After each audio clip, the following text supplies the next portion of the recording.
There is a Difference by Hans Christian Andersen. It was in the month of May. There was an apple tree where one branch hung fresh and blooming, covered with delicate pink blossoms that were just ready to open.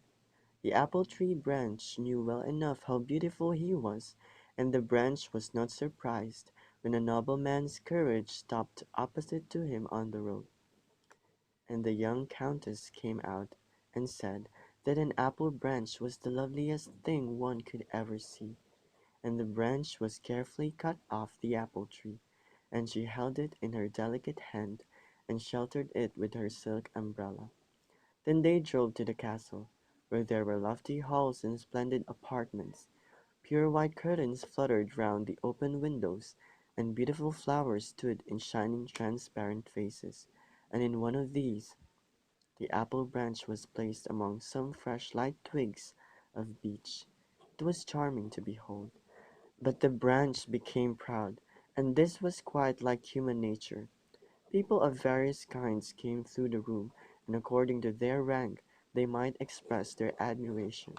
A few said nothing at all, and others again said too much, and the apple tree branch soon got to understand that there was a difference among plants.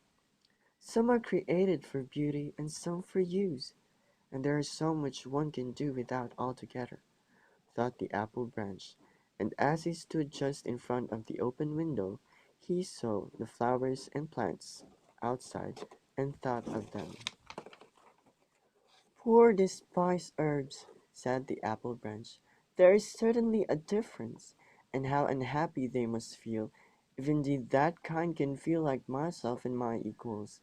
Certainly there is a difference, and distinctions must be made, or we should all be equal." And the apple branch looked down with a species of pity, especially upon a certain kind of flower, of which great numbers are found in the fields and in ditches. No one bound them into a bouquet. They were too common, for they might be found even among the stones, shooting up everywhere like the rankest weeds, and they had the ugly name of dandelion or dog flower. "Poor despised plants," said the apple branch, "it is not your fault that you receive the ugly name you bear, but it is with plants as with men. There must be a difference." "A difference," said the sunlight, and he kissed the blooming apple branch and saluted in like manner the yellow dandelions out in the field. All the brothers of the sunlight kissed them, the poor flowers as well as the rich. Now the apple branch had never thought of the boundless kindness of Providence in creation towards everything that lives and moves and has its being. He had never thought how much that is beautiful and good may be hidden, but not forgotten. But that, too, was quite like human nature. The sunlight, the ray of light, knew better, and said, "You don't see far and you don't see clearly. What is the despised plant that you especially pity?" "The dandelion," replied the apple branch. "It is never received into a bouquet. It is trampled under foot. There are too many of them, and when they run to seed they fly away like little pieces of wool over the roads, and hang and cling to people's dress. They are nothing but weeds." "But it is right, there should be weeds too. Oh, I'm really very thankful that I was not created one of those flowers," said the apple branch. But there came across the fields a group of children. The youngest rolled about and plucked the yellow flowers and kissed them in its pretty innocence.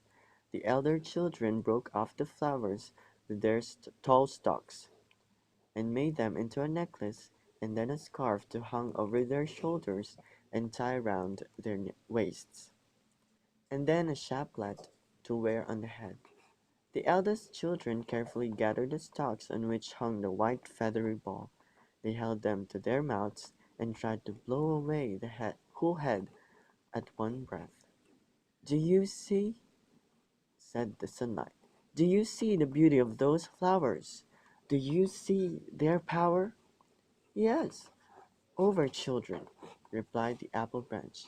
And now an old man came into the field and began to dig with a knife round the root of the dandelion plant, and pulled it up out of the ground, with some of Created using Powtoon.